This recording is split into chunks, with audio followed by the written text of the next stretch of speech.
आपने बहुत लंबी छलांग लगा दी, वो भी। चलिए, आपकी यदि सभी की अनुमति हो तो इस प्रेस वार्ता को, इस बाइट को शुरू कर सकते हैं। ठीक है मित्रों, सबसे पहले सभी का धन्यवाद यहां पर आने के लिए इतने शॉर्ट नोटिस पर। कल एक बड़ी ही विचित्र स्थिति देखने मिली। एक ऐसा व्यक्ति जिसकी पार्टी यूनाइटेड नहीं है, राजस्थान से लेकर महाराष्ट्र तक, कर्नाटका से लेकर छत्तीसगढ़ तक, जिसकी पार्टी की स्थिति टूटी फूटी है, टुकड़े टुकड़े है, वो और एक और ऐसे व्यक्ति जो खुद तो वैसे हमेशा नंबर 1 अपने प्रदेश में रहना चाहते हैं, पर उनकी खुद की घटती हुई प्रासंगिकता, पॉलिटिकल रेलेवेंस इस प्रकार से है कि आज वो नंबर 3 की पोजीशन में आ चुके हैं। ये दोनों व्यक्ति मिलकर राष्ट्रीय स्तर पर एकता की और अपने लिए प्रासंगिकता की बात कर रहे थे। ये बड़ी विचित्र स्थिति थी। पार्टी टूट रही है, टूटी फूटी हो रही है, टुकड़े टुकड़े हो रहे हैं। गहलोत बनाम पायलट हो रहा है, कहीं बाघेल बनाम देव सिंह हो रहा है, कहीं थोरात बनाम पटोले हो रहा है, पर बात यूनिटी की हो रही है। और ऐसी स्थिति में जो ये दिन में तस्वीर दिखाई दे रही थी, शाम में तो और भी अनोखी स्थिति दिखाई दी। शाम आते आते भारतीय राजनीति का, जिसे मैं कहता हूं एकमात्र व्यक्ति जिसको नटवरलाल या भारतीय राजनीति का पिनोकियो कहा जा सकता है, the Pinocchio of Indian politics, या नटवरलाल भारतीय राजनीति का, वो भी इस विचित्र स्थिति में अपने आप को शामिल कर देता है।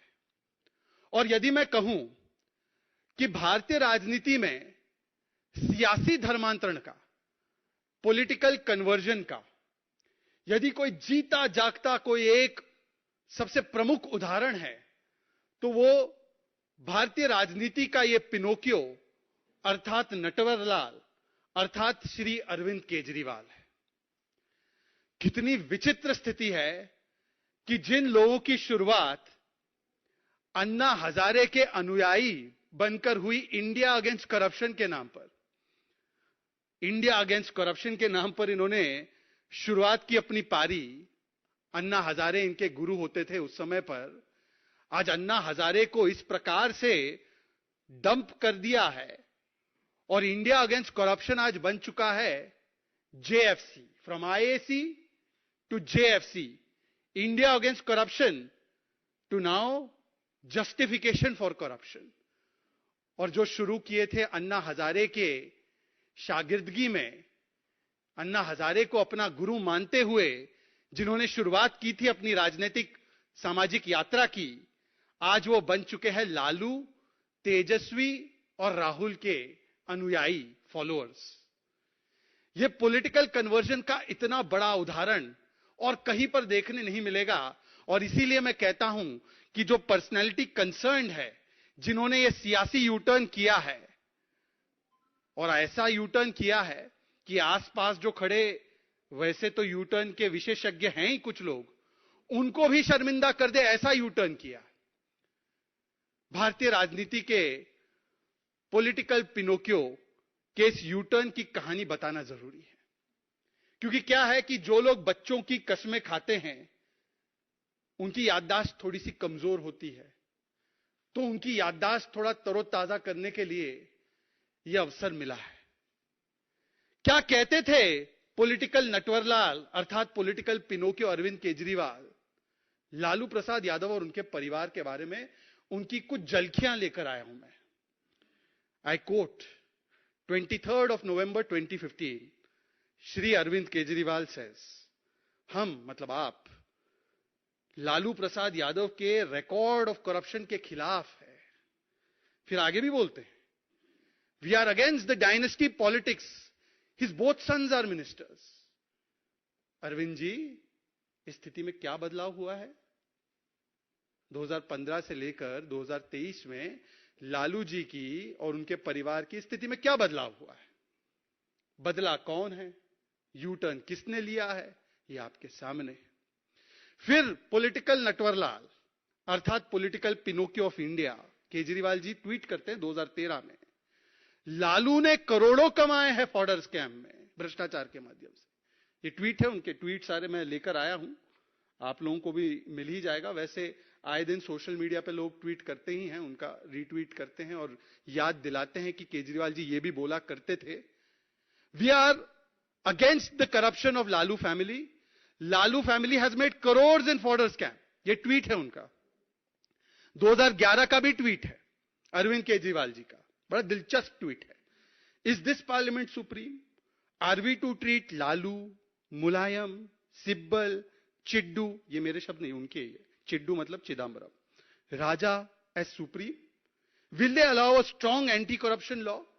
भाई इनकी शुरुआत तो इसी प्रकार से हुई थी ना कि हम एंटी करप्शन के नाम पर आए हैं, हम भ्रष्टाचार के खिलाफ लड़ने वाले हैं। उस समय पर इन्होंने एक ट्वीट किया था, ये 2011 का ट्वीट, 2013 का ट्वीट, 2015 का वक्तव्य, जिसमें कि बिना कोई इफ एंड बट, बिना कोई डाउट, और उस समय तो कन्विक्शंस भी नहीं हुई थी लालू जी की। 2011 में लालू जी की मुझे जहां तक याद है कन्विक्शन भी नहीं हुई थी, उसी समय पर इन्होंने करप्ट घोषित कर दिया था। आज क्या स्थिति में बदलाव हुआ है, जब लालू जी एक नहीं अनेकों बार कन्विक्ट हुए हैं, अनेकों केस उनके परिवार पे चल रहे हैं, कहीं पर भी राहत नहीं मिल रही है, तो ऐसी क्या स्थितियां में बदलाव हुई है उनके भ्रष्टाचार को लेकर कि आज पॉलिटिकल पिनोकियो अरविंद केजरीवाल ने इनको गले लगा लिया है, इनके गले से गले मिल रहे हैं। कांग्रेस पार्टी के विषय में क्या कहते थे पॉलिटिकल नटवरलाल, ये तो मैं बताना नहीं चाहता हूं, आपको याद है किस किस को जेल भेजना चाहते थे, किस किस प्रकार से वो कहते थे कि जब सत्ता में आएंगे तो इनको जेल भेजेंगे, उनको जेल भेजेंगे, 13-13 लोगों की लिस्ट लेकर घूमते थे। और उस समय पर उनका स्टैंड होता था, ना कोई इन्वेस्टिगेशन, ना कोई जांच, पहले इस्तीफा हो, ये उनका स्टैंड होता था। आज पॉलिटिकल नटवरलाल उन्हीं के परिवार के साथ खड़े हैं जिनको वो भ्रष्ट बताते थे और अलायंस बनाने की बात कर रहे हैं उन्हीं भ्रष्ट परिवार के लोगों के साथ। इसीलिए मैं कहता हूं, इसका अगर विश्लेषण किया जाए तो लोकतंत्र बचाना यह बहाना है, असलियत में अपने अपने भ्रष्टाचार को बचाना है। लोकतंत्र बचाओ यह बहाना है, अपने अपने भ्रष्टाचार तंत्र को बचाना है, इसलिए सबको मिलकर एक हो जाना है। कल तक जिसको गाली दे रहे थे, जिसको कह रहे थे भ्रष्टाचार का आइकॉन है, आज वो सुहाना सुहाना है। देखिए, और भी विश्लेषण करें तो इसमें आपको समझ में आएगा कि क्या है ये अलायंस, ये यूनिटी क्या है। इसमें ना कोई विजन है, ना इसमें कोई मिशन है, ना ये कोई एक मुद्दे पर कॉमन है। इसमें केवल अगर कॉमनैलिटी या यूनिटी है तो वो यूनिटी इन करप्शन है, यूनिटी इन कमीशन है, unity in politics of division है और यूनिटी इन तुष्टीकरण है। हां, और unity in ambition for position है। ये केवल unity in corruption, commission, division and ambition for position है, जिसके चलते ये सारे भ्रष्टाचारी एक साथ हो रहे हैं। और अरविंद केजरीवाल ने पॉलिटिकल यूटर्न की सबसे बड़े उदाहरण को दिखाते हुए लालू प्रसाद यादव और उनके परिवार को भी गले लगा लिया है। और आज इसीलिए इस विचित्र स्थिति से कुछ सवाल निर्माण होते हैं जो सीधे सीधे तौर पर और स्पष्ट तरीके से मैं अरविंद केजरीवाल जी तरफ डालना चाहता हूं और उनसे पूछना चाहता हूं। सवाल नंबर 1, अरविंद केजरीवाल जी, यदि 2014 से पहले लालू प्रसाद यादव जी की कन्विक्शन से पहले 2013 में उनकी कन्विक्शन हुई थी पहली बार, यदि उनका पूरा परिवार भ्रष्ट था, यदि उनका पूरा परिवार परिवारवादी मानसिकता से लिप्त था, तो आज ऐसी कौन सी स्थितियां बदली है जब वो 4-4 बार 5-5 बार कन्विक्ट हो चुके हैं कि आज आपने यू टर्न करके उनको गले लगा लिया है। उनको कौन सी करप्शन से राहत मिली है? उल्टा आज जिनके साथ आप खड़े थे, उनके पुत्र के साथ, उनका तो नाम ईडी और सीबीआई ने लैंड फॉर जॉब स्कैम में लिया है और ये लैंड फॉर जॉब स्कैम क्या है? ये 600 करोड़ का घोटाला है। और इस घोटाले का मूल मंत्र क्या था? जैसे नेताजी सुभाष चंद्र बोस ने एक समय पर कहा था, तुम मुझे खून दो, मैं तुम्हें आजादी दूंगा। ये नेताजी के विचार थे। ये इनके परिवार का विचार क्या था? तुम मुझे लैंड दो, मैं तुम्हें जॉब दूंगा। ग्रुप डी और जो एकदम गरीब से गरीब तबके के लिए जो नौकरियां होती है, गरीब समाज के लोग जिस नौकरियों को पाने के लिए इच्छुक होते हैं, ऐसी नौकरियों के एवज में औने पौने दाम पर करोड़ों की जमीन हड़पने का, ऐंठने का काम इनके परिवार ने किया। और ये मैं नहीं कह रहा हूं, ये कोई भारतीय जनता पार्टी नहीं कह रही है। इस पूरे केस के बारे में जानकारी सबसे पहले जेडीयू के ललन सिंह ने दी थी, हमने नहीं दी थी, जेडीयू ने दी थी। पूरी कार्रवाई इसमें जब शुरू हुई, यूपीए 1 के बाद यूपीए 2, तो उस समय जो रेल मंत्री थी, उन्होंने बयान देकर इस पर कार्रवाइयां शुरू करवाने का काम किया। यह अलग बात है कि कांग्रेस के जमाने में एजेंसियों के द्वारा किस प्रकार से केस पैरेट की तरह काम किया जाता था, जब चाहिए तो केस खुले, जब चाहिए तो केस बंद। तो इसमें वो केस कभी आगे गया नहीं होगा। राजनीतिक मंशा क्या रही होगी वो एक अलग विषय है, पर इस पूरे केस की जानकारी जेडीयू ने दी थी। और केस क्या था? गरीबों से 1/4 दाम पर उनकी जमीनें लो और जमीनें परिवार को ट्रांसफर हो तो तब आपको नौकरी मिले ग्रुप डी की। ऐसे व्यक्ति ने, जिसने 600 करोड़ का घोटाला किया है, जिस पर सीबीआई और ईडी की प्रोसीडिंग चल रही है, जिसके प्रॉपर्टीज पर अटैचमेंट्स हो रही है और जिनको हाई कोर्ट तक राहत नहीं दे रहा। ये कोर्ट भी गए थे तेजस्वी यादव समन क्वॉश करवाने के लिए, आपको याद होगा। कोर्ट ने कहा सीबीआई के सामने पेश होना है, तो 25 तारीख को पिछले महीने पेश भी होना पड़ा। ऐसे व्यक्ति जिनको मैं रिवर्स रॉबिनहुड कहता हूं। रॉबिनहुड क्या करता था? वो अमीरों से चुराता था, गरीबों में बांटता था। ये रिवर्स रॉबिनहुड है। ये गरीबों से चुराते हैं, अपनी जेबें भरते हैं। ये रिवर्स रॉबिनहुड के साथ खड़े हो रहे हैं, पॉलिटिकल पिनोकियो। बताइए। और ये अपने आप को कट्टर ईमानदारी का डिग्री देते हैं, हम कट्टर ईमानदार है जी। यह सियासी धर्मांतरण, पॉलिटिकल कन्वर्जन का ऐसा उदाहरण भारतीय राजनीति में आज तक हमने नहीं देखा होगा 75 वर्षों में। और यह भारतीय जनता पार्टी नहीं कह रही है। तेजस्वी यादव पर जो प्रोसीडिंग्स हो रहे हैं, उनके परिवार पर जो प्रोसीडिंग्स हो रहे हैं, कोर्ट ने कहा है, मैं आपको एक वाक्य पढ़कर सुनाना चाहता हूं कोर्ट ने क्या कहा है।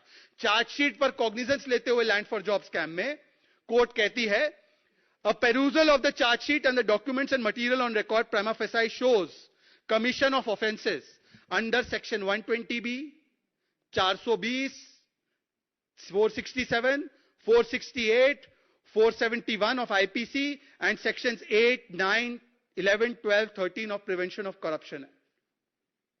Cognizance is taken. ये कोर्ट का कहना है। कोर्ट ने जिसको प्रथम दृष्टया भ्रष्टाचार में फिर से लिप्त पाया है, कोर्ट ने जिसके परिवार को कन्विक्ट किया है, जिसका नाम एक और स्कैम आईआरसीटीसी स्कैम में है और जिसकी शुरुआत जो भी हुई है वो जेडीयू के माध्यम से हुई है, उसके साथ खड़े होकर करप्शन के खिलाफ लड़ने की बड़ी बड़ी बातें करते हैं पॉलिटिकल नटवरलाल, पॉलिटिकल पिनोकियो। ये क्या है? ये केवल भ्रष्टाचार बचाओ आंदोलन है। An alliance and coalition to save the corrupt. A coalition of colonial cousins of corruption. यह है इनकी हकीकत और विचित्र स्थिति। और इसीलिए केजरीवाल जी, मैं आपसे एक और सवाल पूछता हूं, यह रिश्ता आखिर कहलाता क्या है? क्या आपने लालू प्रसाद यादव और उनके परिवार को कट्टर ईमानदारी का डिग्री थमा दिया है क्या? ये वही डिग्री तो नहीं है जो आप कई महीनों से सत्येंद्र जैन को थमा रहे हैं, जिनको 10 महीने से राहत नहीं मिली, हवालेबाज कोर्ट ने कहा है। यह वही डिग्री तो नहीं है जो आप मनीष सिसोदिया को ठहराते हैं और बोलते हैं बेचारा मनीष तो बहुत ही ईमानदार है, उसको पद्म मिलना चाहिए। हाईएस्ट कोर्ट तक उनको राहत नहीं मिली है। और पिछली बार जब मैं इसी मंच से आपके सामने रूबरू हुआ था, तब मैंने आपको बताया था कि कोर्ट ने मनीष सिसोदिया, शराब मंत्री अक्यूज नंबर 1 के बारे में कहा है कि वो आर्किटेक्ट है शराब घोटाले के। कोर्ट ने कहा है कि 90 से 100 करोड़ की घूस ली है मनीष सिसोदिया ने। कोर्ट ने कहा है कि किस प्रकार से इस शराब घोटाले को ऑर्केस्ट्रेट किया गया और एक्सपर्ट कमेटी की रिपोर्ट को दरकिनार किया गया। यह सबूतों के साथ कोर्ट ने प्रथम दृष्टया एस्टैब्लिश किया है। क्या वही डिग्री सर्टिफिकेट मनीष सिसोदिया वाला, सत्येंद्र जैन वाला, यही थमा दिया है क्या तेजस्वी यादव जी और लालू जी को? जरा बताइएगा, हमें बताइएगा एक बार। अभी जो खबर भी मीडिया के माध्यम से अभी मैं पढ़ रहा था आते आते, कि फिर से एक बार मनीष सिसोदिया को अभी राहत नहीं मिली है, पर शराब घोटाले में किस प्रकार से कॉन्स्पिरेसी की गई उसका एक और नमूना सामने। ऐसा नमूना कि ईमेल्स को फैब्रिकेट करके यह दिखाया गया कि पब्लिक अप्रूवल था उनकी पॉलिसी के लिए। ये तो ऐसे कहते ही थे उनके वक्तव्य पुराने कि शराब पॉलिसी जो हमने लाई है वो best policy in the world है, बेस्ट पॉलिसी ये कहते थे। आतिशी कहती थी, उनके और एक सौरभ भारद्वाज कहते थे, संजय सिंह कहते थे, best policy in the world है, बेस्ट पॉलिसी, इससे ज्यादा बेहतर पॉलिसी हो नहीं सकती। फिर यूटर्न करके पॉलिसी कैंसिल कर दी, परंतु ये बेस्ट पॉलिसी साबित करने के लिए मनीष सिसोदिया ने मंत्री होते हुए ईमेल फैब्रिकेट करा के फर्जी ईमेल अपने पास मंगवाए और यह बताया कि यह पब्लिक अप्रूवल आई है इस पॉलिसी के लिए। और बंद कैसे रही थी वो पॉलिसी? एक क्लोज रूम में मोनोपोली क्रिएट करने के लिए, कार्टेल क्रिएट करने के लिए, कुछ लोगों को फायदा दिलाने के लिए। तो ये आज इस बीबीसी भ्रष्टाचार बचाओ कोलिशन के बारे में यह सवाल हमने आपसे पूछा है। केजरीवाल जी बताइए कि क्या झूठ बोलना और पलटना यह आपकी फितरत बन चुकी है राजनीतिक रूप से? आपने जो बड़े बड़े वादे किए थे दिल्ली को कभी पूरे नहीं किए।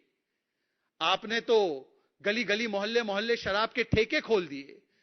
हवालेबाज मंत्री और शराब में लिप्त मंत्रियों को बचाने का काम करते हैं। और आज जिस लालू प्रसाद यादव को आप करप्शन का आइकॉन मानते थे, आज उन्हीं के गले लग गए। यह ऐसी कौन सी राजनीतिक विवशता है, राजनीतिक मजबूरी है? नीतीश जी की तो राजनीतिक मजबूरी हम समझते ही हैं। नीतीश जी की तो हम समझते ही हैं। उन्होंने तो जेडीयू के माध्यम से केस शुरू किया लैंड फॉर जॉब का। एक समय था कि जेडीयू का अधिकृत बयान था कि Lalu is the icon of corruption. उनकी विवशता और उनकी लाचारी, उनकी मजबूरी बिहार में क्या है हम समझते हैं। पर अरविंद केजरीवाल, जिनका जन्म हुआ करप्शन के खिलाफ लड़ने, जिनकी अनुयायी जो थी एक समय पर वो बनते थे अनुयायी अरविंद के, अन्ना हजारे के, आज ऐसी कौन सी राजनीतिक विवशता है कि वो लालू प्रसाद यादव, राहुल गांधी और तेजस्वी यादव के साथ अलायंस बना रहे हैं? इसका जवाब हमें मिलना चाहिए। अंत में मैं केवल इसको समअप करूं तो कह सकते हैं जो आजकल ये नजारा दिख रहा है, चल पड़ी है करप्शन की रेस, चल पड़ी है करप्शन की रेस। सबको बनना है इस भ्रष्टाचार के ठगबंधन का फेस। चाहते हैं सब बंद करवाना अपना अपना केस, परंतु सुप्रीम कोर्ट ने इनके अरमानों पर लगा दी है ठेस। और इसीलिए मिल गए हैं सारे भ्रष्टाचारी अपने अपने बचाने, अपने कुनबे और अपनी स्पेस। ये इस प्रकार का विश्लेषण निकल कर आया है। आज पॉलिटिकल पिनोकियो को इसका जवाब देना चाहिए कि क्या 2011, 12, 13, 14, 15 में जो उनका विश्लेषण था लालू प्रसाद के परिवार पर, उनके भ्रष्टाचार पर, वो उस पर यू टर्न करते हुए आज भ्रष्टाचार को गले मिल रहे हैं, मिला रहे हैं, लग रहे हैं, क्योंकि वो खुद भ्रष्टाचार की सबसे बड़ी बड़ी डिग्रियां लेकर बैठे हैं। बस इतनी बातों के साथ मैं अपनी वाणी को विराम दूंगा। कोई और सवाल होगा तो आप पूछ सकते हैं।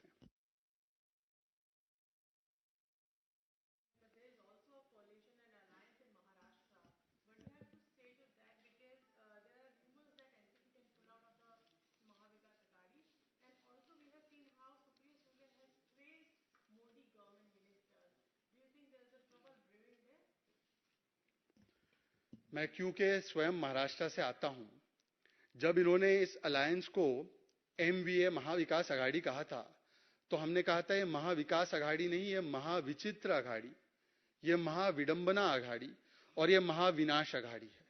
क्योंकि ये कोलिशन ऑफ कन्विक्शन नहीं है। कन्विक्शन वाला इनके पास एक भी मुद्दा कॉमन नहीं है। क्या सावरकर जी के मुद्दे पर ये एक साथ है? नहीं है। क्या हिंदुत्व के मुद्दे पर ये लोग एक साथ है? नहीं है। क्या देश के जो प्रमुख मुद्दे हैं क्या उस पर लेकर ये लोग एक साथ है? नहीं है। ये collision of convenience, collision of corruption and collision of contradictions है। और इसीलिए ये कॉन्ट्रडिक्शन बार बार अनेकों रूप स्वरूप में सामने आता है। अभी अभी मैंने एक ट्वीट भी डाला है कि अजीत पवार जी नाना पटोले को चेतावनीपूर्ण एक तरीके से कह रहे हैं कि जो गठबंधन के विषय है कृपया मीडिया में आप बार बार जाकर इतनी उत्तेजना से बाहर कर देते हो, आप आकर मीटिंग में डिस्कस कीजिए। तो नाना पटोले उनको घूमकर कहते हैं कि देखिए हम जो कह रहे हैं सही कह रहे हैं। सावरकर जी के विषय पर उद्धव जी और पवार जी आईना दिखाते हैं राहुल को, और राहुल जी जब जाते हैं अपनी पूर्व कॉन्स्टिट्यूएंसी में तो बड़े बड़े पोस्टर अपनी फोटो के साथ लगाते हैं कि मैं सावरकर नहीं हूं, मैं सॉरी वीर नहीं हूं, मैं सॉरी नहीं बोलूंगा। तो मैं तो कह रहा हूं कि यह महाविचित्र अघाड़ी है। और जो भी चीज जिसका जन्म ही कॉन्ट्रडिक्शन में होता है, जिसका जन्म ही कन्वीनियंस से होता है और कन्विक्शन से नहीं होता, वो destined for collapse and destined for complete मैं कह सकता हूं कंफ्यूजन हमेशा रहती है। ये कोलैप्स और कंफ्यूजन इसीलिए निर्माण हुई है क्योंकि कन्विक्शन भी नहीं है, केवल कन्वीनियंस के नाम पर ये लोग एक साथ हुए हैं।